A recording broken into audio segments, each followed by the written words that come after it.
Magandang araw! Ako po si Titus Noah Lomboy at sa videong ito ay matutunan ninyo ang mga hakbang sa pagsasaing ng bigas gamit ang rice cooker at tip para tumagal ang sinaing kanin.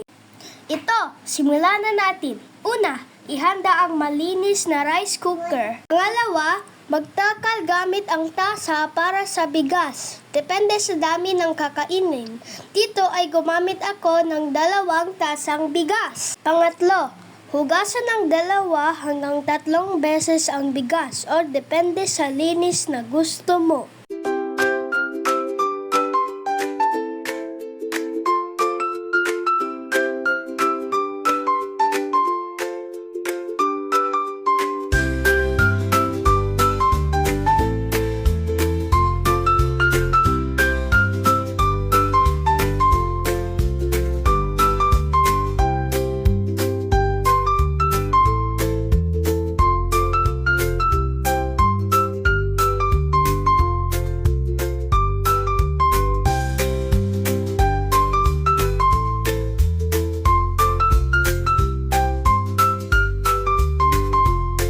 Pang-apat, lagyan ng tubig ang bigas. Kung ilang takal sa bigas, ganun din ang takal sa tubig.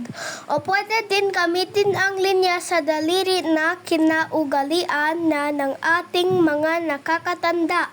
At minsan, depende sa uri ng bigas ang kailangan na tubig. Kaya ito, dinagdagan ko ng tubig. At gamit ang aking daliri, sinukat ko ang tubig hanggang sa unang linya. Pang-5, punasan ang ilalim at paligid ng kaldero bago ito ilagay sa rice cooker para maiwasan ang madaling pagkasira nito. Ang tip ko pala na natutunan ko sa aking mama ay pwedeng lagyan ng kahit 1 kutsarang suka para hindi madaling mapanis ang kanin. So ilagay ito bago lutuin ang bigas. At huwag kalimutan na takpan ang kaldero. Pang-6, isaksak ang rice cooker at pindutin ang cook button. Makikita na nakailaw na ang cook indicator.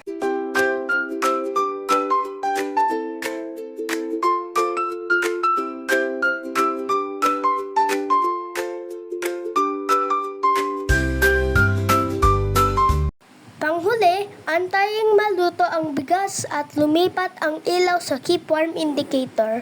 I-check ang kanin at pwede na itong kainin.